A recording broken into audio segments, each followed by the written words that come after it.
बहुत ज्यादा बेहतरीन ये पॉडकास्ट आपके लिए होने वाला है, बहुत सारे लेसन मिलने वाले हैं। जय हिंद एवरीवन, मेरा नाम मैंक है और आज मैं आपके बीच में लेकर आया हूं एक ऐसी स्टोरी जिसको शायद हर एक एनडीए एस्पिरेंट को जरूर देखना चाहिए, बिकॉज इससे बहुत कुछ सीखने को मिलेगा। तो सबसे पहले स्वागत है अनमोल, क्या हाल चाल है? बढ़िया सर।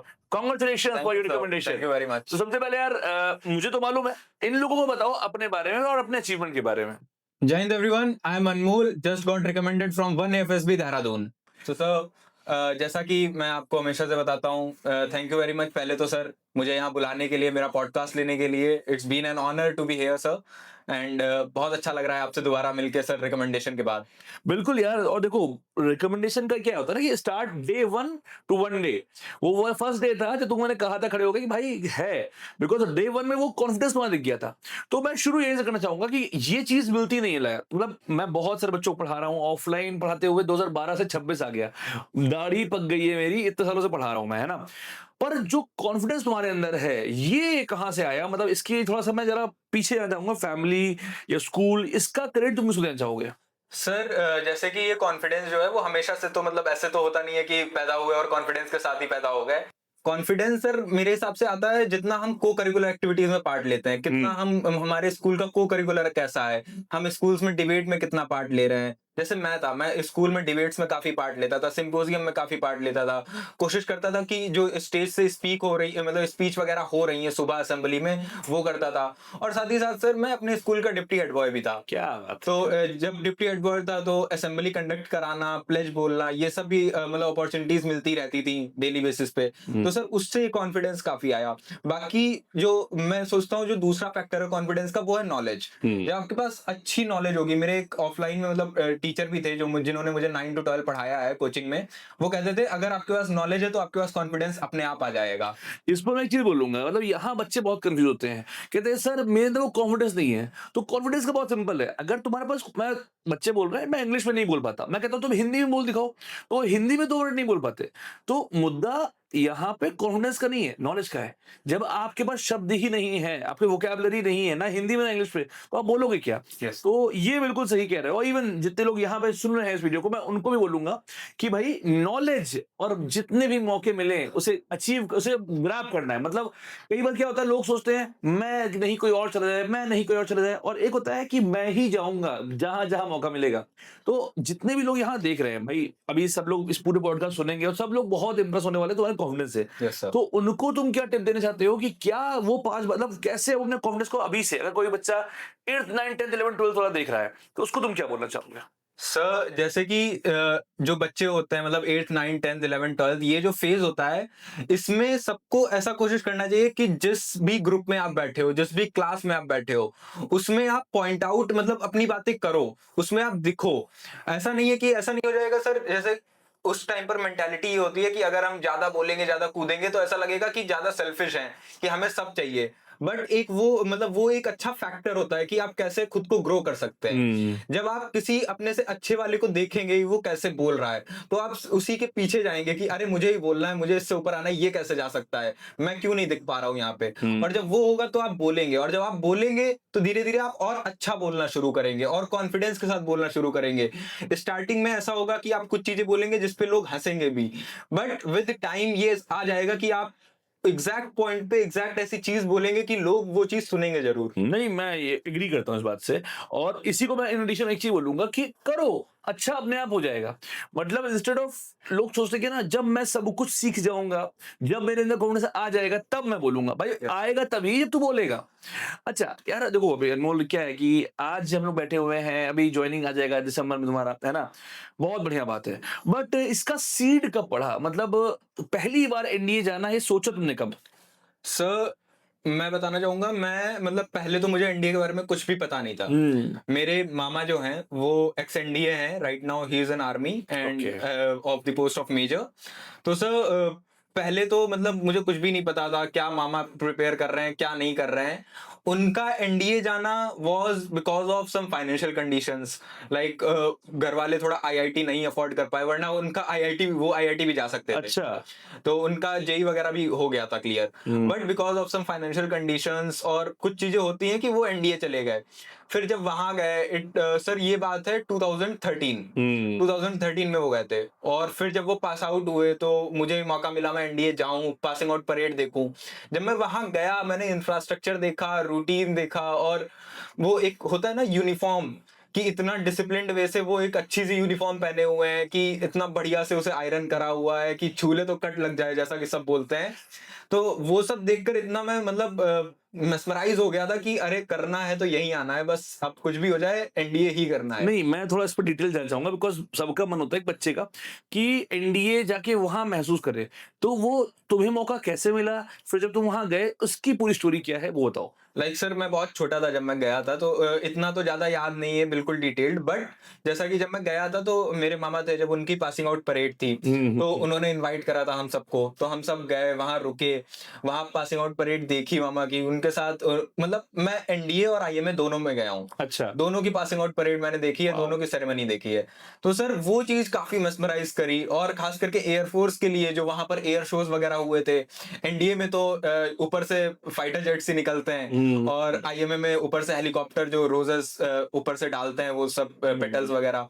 तो वो सब काफी मेस्मराइज करा कि यार एक ऐसी लाइफ चाहिए। और जिनको भी देखो मतलब ऐसा नहीं कहूंगा कि किसी और प्रोफेशन की कम रिस्पेक्ट है, हर एक प्रोफेशन की रिस्पेक्ट है, बट आर्म्ड फोर्सेस की रिस्पेक्ट सबके लिए है, चाहे ए टू जेड कोई भी इंसान किसी को को भी आर्म्ड उठा लो। फोर्सेस पर्सनल को रिस्पेक्ट ही देगा। बहुत देखो वही वाली बात है, this is not a job, yes it's sir, an emotion. Yes है सर। ना, मतलब डिफेंस कभी जॉब नहीं हो सकती है, वो इमोशन हो सकता है। और एक चीज मैं और बोलता हूँ कि जो डिफेंस की तैयारी कर भी रहा है, जैसे जो एस्पिरेंट मोड में भी रहा है ना, वो कभी निकल नहीं पाएगा, वो उस प्यार से निकल नहीं पाता। फॉर एग्जाम्पल अगर आप जेई की तैयारी की हो, आपका जेई में नहीं हुआ, आप कुछ और कर रहे हो, आप भूल जाओगे जेई की तैयारी। पर जिस इंसान ने डिफेंस की तैयारी करी हुई है, वो हो सकता है लाइफ में कुछ बढ़िया कर ले बाद में, वो करेगा ही करेगा, पर उसके दिल से नहीं निकलेगा। बिकॉज मेरे ऊपर गुजरी है, मैं आज भी वो कॉन्फ्रेंस आउट जब मैं भोपाल से हुआ था, तो तब से वो कसक है और आज तक वो एक एक मोमेंट याद है मुझे। ओके, अब आते हैं थोड़ा आगे पे कि रिटर्न की तैयारी तुमने की है ना, तो बिफोर एमजीएस, एमजीएस में आने से पहले और एमजीएस में क्या डिफरेंस तुम देखते हो? सर जैसे कि जिन कोचिंग्स में पहले पढ़ा हूँ, ऐसे सर कंपटीशन लेवल पे तो मैंने कोई कोचिंग ऐसे करी नहीं है सच। जो मैंने एनडीए वगैरह भी निकाला है वो जो 12th के साथ मैं वहीं पढ़ता था, एकेडमिक की कोचिंग पढ़ता था, तो वही सर मुझे 12th एनडीए का भी पढ़ा देते थे, वही मेरे मॉक टेस्ट भी ले लेते थे। एमजीएस का रोल ऐसा रहा है कि सर मेरा एक दोस्त है, उसने मुझे एमजीएस के बारे में सजेस्ट करा, वो पढ़ रहा था, वो मुझे बता रहा था भाई ऐसे देख। मैंने उससे एक्चुअली पूछा था कि 5 ईयर प्लान का कुछ बता भाई, याद नहीं हो रहा है। Same sir. और ऐसा था सर कि मैथ में मुझे इतनी कोई दिक्कत आती नहीं थी कि मैथ में मुझे ज्यादा ट्रिक्स की जरूरत पड़े, ज्यादा कुछ ऐसा, मैथ मेरी पहले से स्ट्रॉन्ग पॉइंट थी। बट जीएटी जो मेरा पोर्शन था, खास करके हिस्ट्री सिविक्स ज्योग्राफी, ये पोर्शन मेरा ऐसा था कि मैं क्लास देखते देखते मुझे नींद आने लगती थी, कुछ याद नहीं होता था।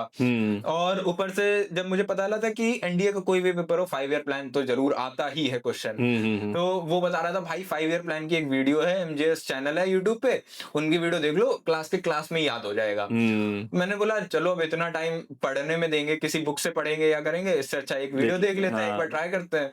मैंने देखा और सर उस वीडियो के बाद जो था, मतलब मुझे जो 5 ईयर प्लान था वो ऐसे ही रट गए थे। उस 2 घंटे की वीडियो में मुझे याद भी हो गया था, समझ भी आ गया था, और ऐसा भी नहीं लग रहा था कि मुझे नींद आ रही है क्लास के बीच में, और काफी इंटरेस्टिंग क्लास थी सर। अच्छा, एक चीज है, जो बच्चे तैयारी एनडीए कर रहे होते हैं है ना, उनको मैथ्स का बहुत हुआ होता है कि मैथ्स बहुत डिफिकल्ट है, कैसे करे।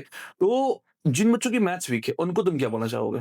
सर जिन भी बच्चों की मैथ्स वीक है, वो ये चीज समझें कि क्वेश्चन पेपर कितना भी टफ हो, 60 to 70 क्वेश्चन तुम्हें अपने लेवल के मिलेंगे, क्योंकि उन्हें भी बच्चे पास कराने, जो पेपर बनाते हैं उन्हें भी बच्चे पास कराने हैं, वरना उनके पेपर बनाने का क्या फायदा है। करेक्ट। इसलिए वो हर एक ईयर में ज्यादा नहीं तो 50 to 60 तो कंपल्सन है कि वो देंगे ही ऐसे क्वेश्चन जो तुम्हारे हो जाएंगे, अगर तुम बस अच्छे से पढ़ रहे हो, कंसिस्टेंट उस पीरियड में पढ़ रहे हो जिसमें तुम्हें पढ़ना चाहिए।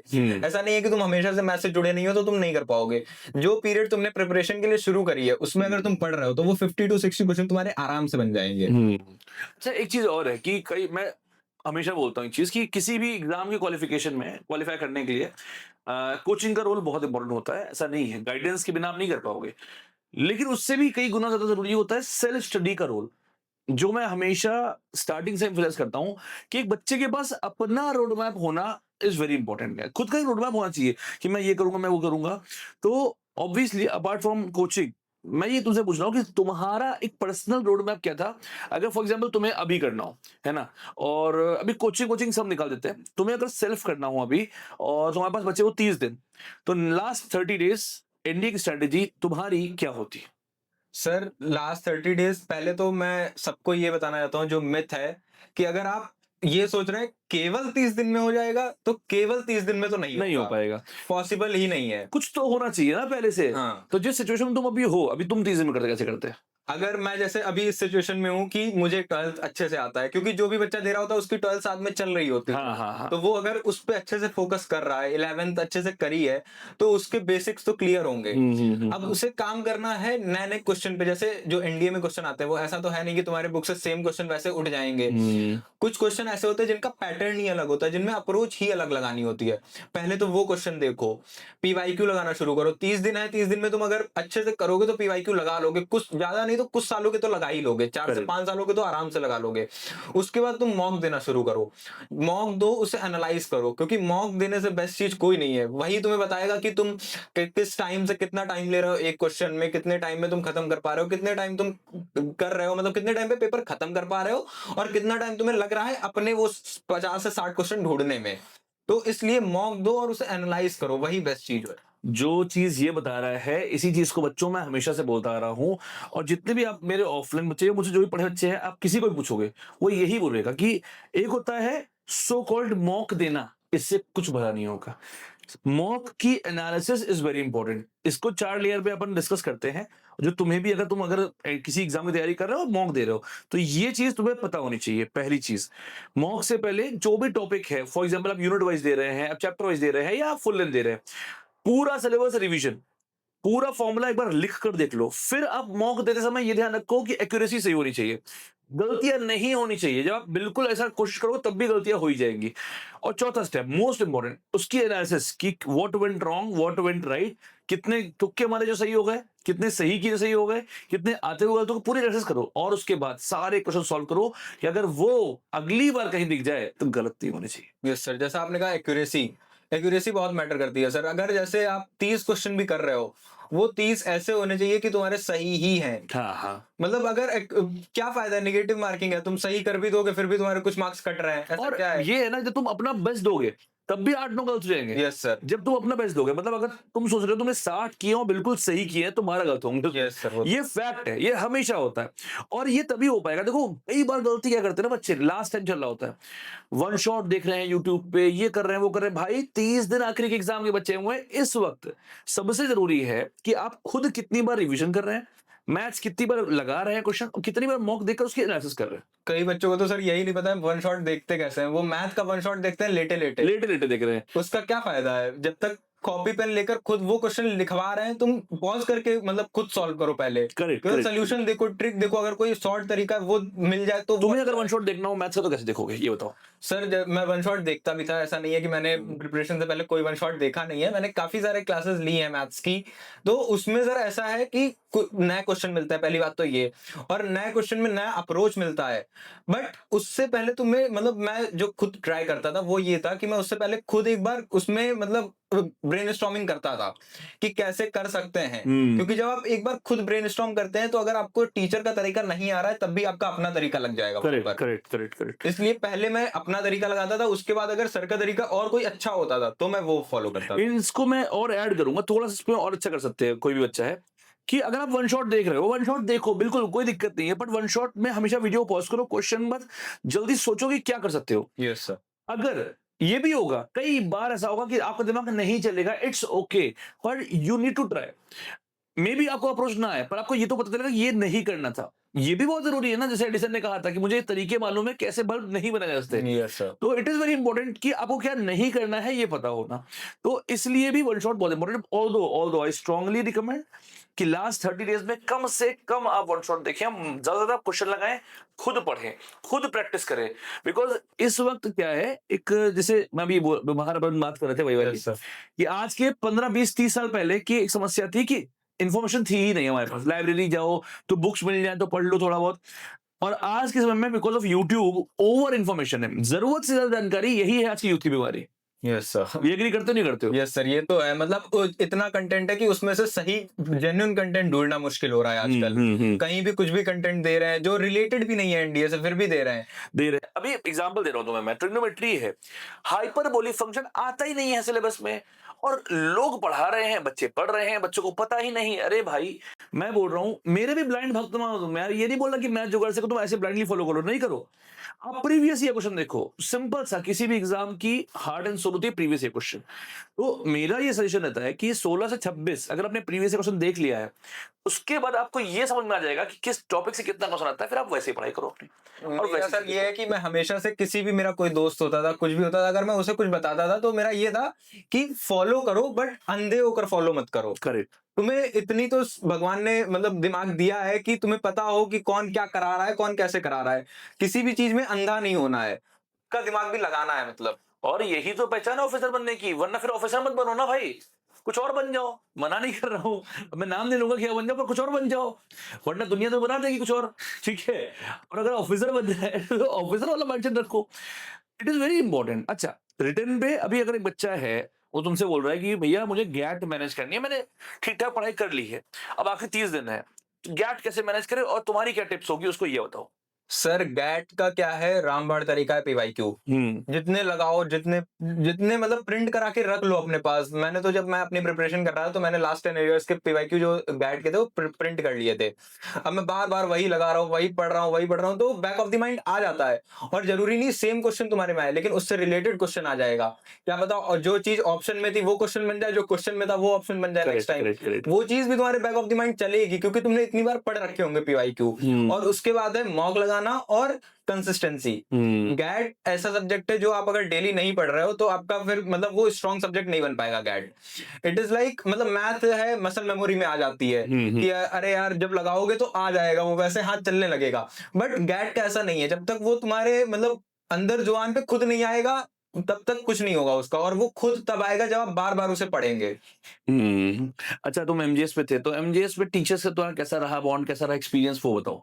सर एमजेएस का मैं ये बताना चाहूंगा, मैं जैसे इसी साल मैंने ज्वाइन करा था, तो स्टार्टिंग में काफी अच्छा था, काफी कुछ अच्छे पेस से चल रहा था। बट फिर मेरा मतलब रिजल्ट आ गया था MBA का। उसके बाद फिर मैं एसएसबी में ज्यादा बिजी हो गया था, मेडिकल्स में ज्यादा बिजी हो गया था, तो बीच में फिर आ नहीं पाया था। बट स्टार्टिंग में मेरा जितना टाइम मैंने एमजेएस में करा है, मतलब काटा है, वो बहुत अच्छा सा गुजरा है। काटा है या एंजॉय किया है, दोनों में अंतर है। काटा मतलब जितना टाइम सर चला है। हाँ, वर्ड्स का बड़ा खेल है, बच्चे का काटा था मतलब ये सजा काटी जाती है भाई, पनिशमेंट जितना काटी टाइम जाती सर मतलब चला था, मैंने जितना टाइम भी स्पेंड करा है एमजेएस है। में, हाँ, वो तो बहुत ही मेमोरेबल मोमेंट था सर। जितना भी टीचर्स इतने अच्छे से पढ़ाते हैं, और मतलब इंडियन सोसाइटी का क्या चलता आ रहा है, अरे पढ़ाई कर रहे हैं तो सीरियस होके पढ़ेंगे।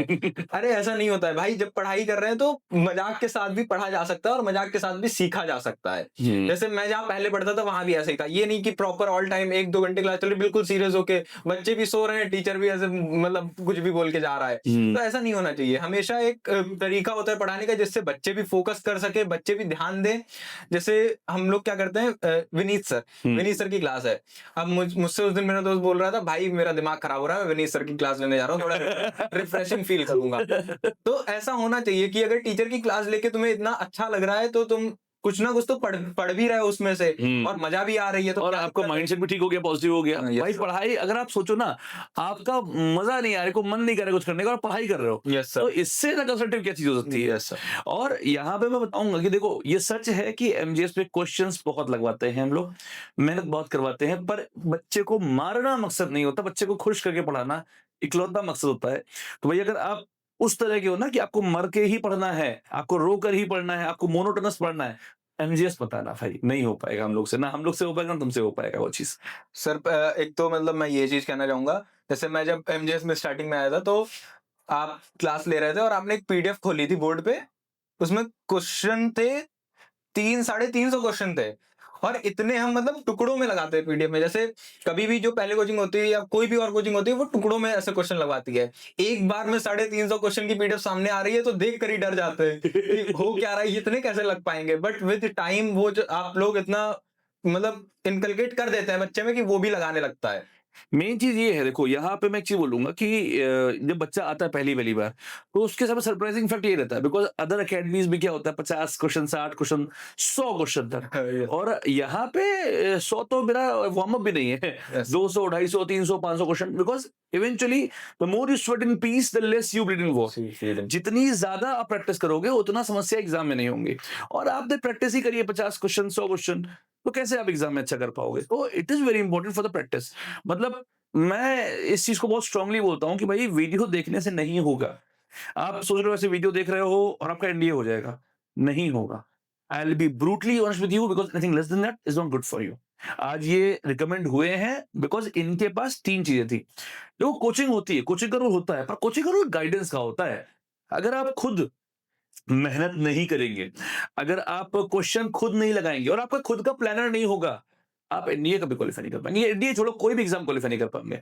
यू नीड टू अंडरस्टैंड, किसी एग्जाम में इतने लोग बैठे हैं, 12th के बाद ए ग्रेड का एकमात्र एग्जाम है, तो उसको क्वालिफाई करने के लिए चीजें चाहिए होती है। अब आते हैं एसएसबी में, तो यार एसएसबी के दौरान जो तुम्हारे टास्क रहे, मैं चाहूंगा तो एक एक करके थोड़ा बहुत बताओ उनके बारे में, कैसा अनुभव रहा, कैसा एक्सपीरियंस रहा। इंटरव्यू शुरू करते हैं। सर पहले तो मैं ये बताना है, एसएसबी ऐसी चीज है जैसा कि हमारे first chief of army defence staff general Vipin Rawat साहब वो भी क्या कर कहते हैं कि कुछ भी करो ना करो, बट एक बार एसएसबी इंटरव्यू जरूर देना। Correct correct. एसएसबी इंटरव्यू तुम्हें वो सिखाती है ना जो और कोई भी इंटरव्यू तुम्हें नहीं सिखाएगा। ज्यादा से ज्यादा इंटरव्यू कितने दिन चलते हैं? एक दिन, 40 से 45 मिनट का एक इंटरव्यू हो जाता है बस। बट वो जो एसएसबी इंटरव्यू 5 दिन चलता है, 5 दिन में आप कितना भी खुद को चेंज कर ले, बट जो आपके अंदर है वो बाहर आ ही जाता वो आ ही जाएगा, है, वो देख ही लेंगे। और कई मिथ्स भी हैं कि हर टाइम में कोई ना कोई देख रहा है, ऐसे रहो वैसे रहो। वो मिथ मेरे अंदर भी थी, जाने से पहले सबके अंदर होनी चाहिए, क्योंकि तभी आप जो भी बोलेंगे वो सोच समझ के बोलेंगे वहां, वरना आप कुछ भी बोलेंगे जाके। और जैसा कि एक मेरे सर थे वो बोलते थे, मैंने जहां से एसएसबी की तैयारी करी थी ऑनलाइन, तो वो बोलते थे मछली कांटे में तब तक नहीं फंसती जब तक वो अपना मुंह ना खोले। अगर कोई भी गलत जगह पर मुंह खोलेगा तो वो फंस जाएगा। इसलिए उतना बोलो जितना जरूरी है। जैसा आपने मुझसे बोला था कि उतना बोलो जितना लिमिटेड और जितना जरूरी है किसी जगह पर। मेन चीज यही होता है। देखो आप लोग ये एसएसबी को हवा बहुत बना दिए हैं। एसएसबी उतनी हवा है नहीं यार, आप उसको एंजॉय नहीं करते हो। आपको अपने आप को उन पैरामीटर्स, आप इम्प्रेस करने जा रहे हो, आप एक्सप्रेस नहीं करते। अगर आप इम्प्रेस करने जाओगे, रिकमेंड कभी नहीं हो पाओगे। एक्सप्रेस करने जाओगे, अगर आपकी पर्सनैलिटी में बात है तो रिकमेंड भी हो जाओगे। अंतर यही है कि जब तक बच्चा इम्प्रेस, अरे उनको दामाद नहीं चाहिए, उन्हें ऑफिसर चाहिए, तो तुम में अगर वो बात है, वो चीजें, वो ट्रेड्स निकल के आ रहे हैं, और वो 15 होल की उसके बारे में बात नहीं कर रहा हूं मैं। इन जनरल भाई वो एआई नहीं, वो इंसान है, और वो इंसान है तो उसका बिहेवियर नेचुरल होता है कि आपकी कम्युनिकेशन स्किल्स कैसी है, आपकी नॉलेज लेवल कैसा है, कितना अडेप्ट कर सकते हो। कई बच्चे यार देखा है मैंने, इतनी क्वालिटी होती है फिर भी आउट होते हैं। क्यों? क्योंकि उनके अंदर अडेप्टेबिलिटी होती नहीं है। मैं ही सही हूँ एटीट्यूड होता है, फिर बोलते रिकमेंड नहीं हुआ। ऐसा था सर, मेरे ग्रुप में एक बच्चा था, मतलब बोलूंगा नहीं कौन था। हाँ हाँ, नाम नाम ना तो।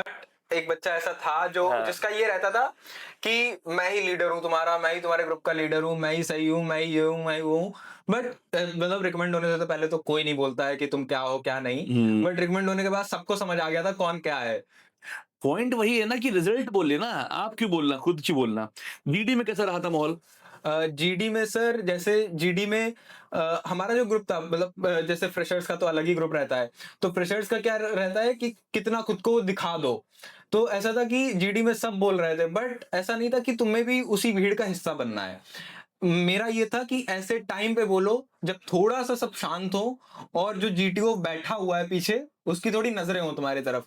ऐसा मतलब ऐसा बोला जाता है कि हमें एसएसबी में, जीडी में या पीपीडीटी में एसएसआर की तरफ नहीं देखना होता है, बट भगवान ने एक चीज दे रखी है, साइड आई। साइड आई से देखो, क्योंकि वो मतलब जो मेरे में जीटीओ था वो एक बार इधर बैठा था, सेकंड जीडी में इधर बैठा था, फर्स्ट जीडी में सर उधर बैठे थे। तो जब उधर बैठे थे तो मैं ऐसे बैठा था, तो उधर से तो दिख रहा है ना वो किसे देख रहे हैं, और इधर से तो साइड आई से दिख रहा है वो किसे देख रहे हैं। तो जैसे ही थोड़ा शांत हो वैसे ही तुम अपना एक पॉइंट दो, और जैसे ही तुम पॉइंट दोगे वो कुछ लिखे, तो मतलब तुम्हारे अंदर और कॉन्फिडेंस आ रहा है। अगर वो कुछ लिख रहा है, हाँ, ठीक कि है, अरे वो नोट कर मेरा रहा है, इनपुट इसने लिखा। नोटिसेबल है, हाँ, है ना? और ऐसे पॉइंट दो, ऐसे फर्जी पॉइंट मत दो, जो सब दे रहे हैं वो भी वही तुम दे दोगे, दोबारा बात घुमा के। इतना पागल कोई वहां जीटीओ नहीं बैठा। वही बात है, वो सुन जान जाएगा कि घुमा के बोल रहा है। घुमा के वही बात बोल रहा है। ऐसे नए पॉइंट दो जिससे कि जो पूरा तुम्हारा ग्रुप है वो एक बार सोचे, और ऐसे बोलो कि जो ग्रुप है उसके 1-2 लोग भूल जाए उन्हें क्या बोलना है। करेक्ट। इतने कॉन्फिडेंस से बोलो। हाँ, और हालाँकि ये थोड़ा मैं यहाँ पे कंटेक्ट करूँगा। मैं मानता हूँ कि आप अच्छे से बोलिए, ग्रुप को लीड करने की कोशिश करिए, ग्रुप को आप आगे बढ़ाने की कोशिश करिए।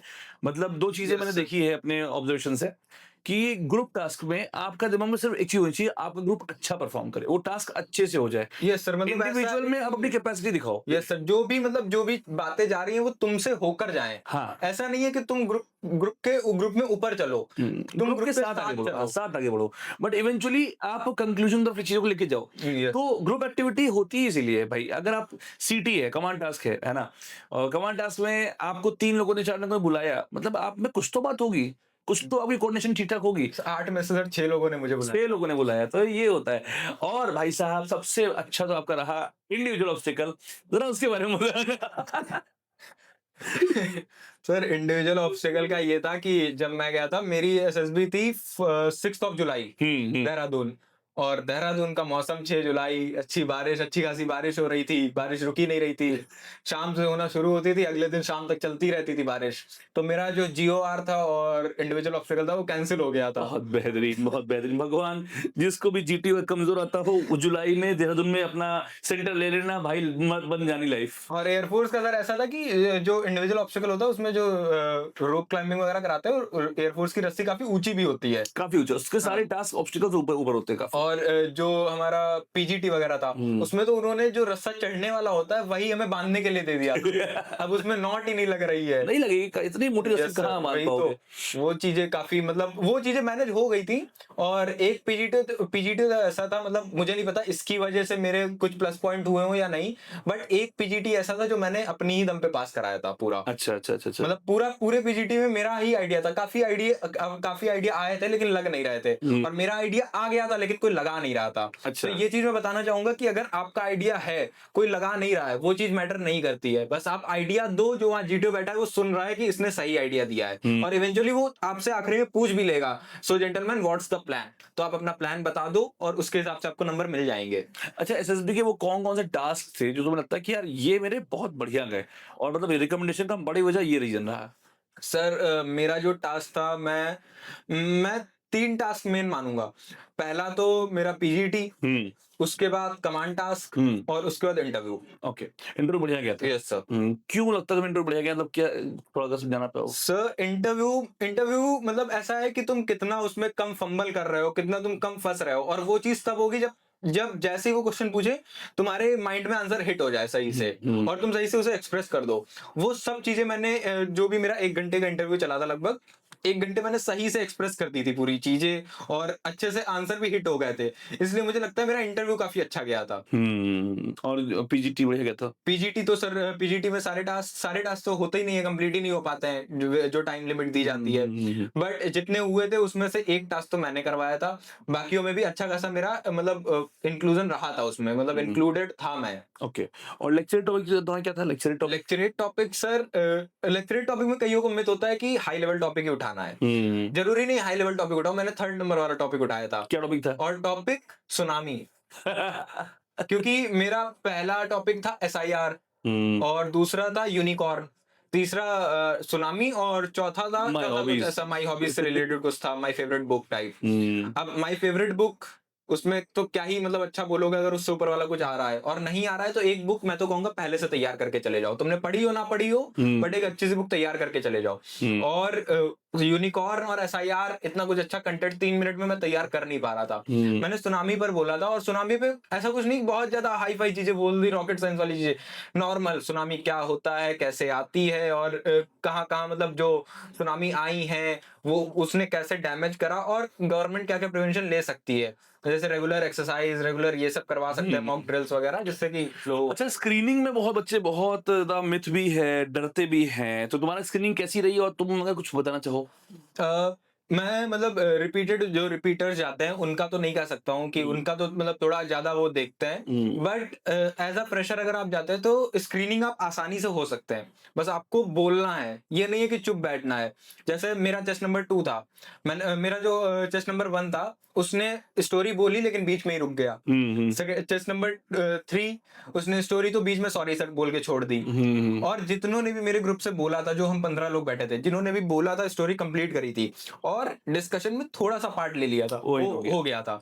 तो ऐसा नहीं है कि बहुत टफ होता है स्क्रीनिंग। स्क्रीनिंग में कम बच्चे इसलिए लिए जाते हैं क्योंकि वो बच्चे बोलते ही नहीं है। अगर आप थोड़ा सा भी बोलते हैं तो आप ले लिए जाएंगे।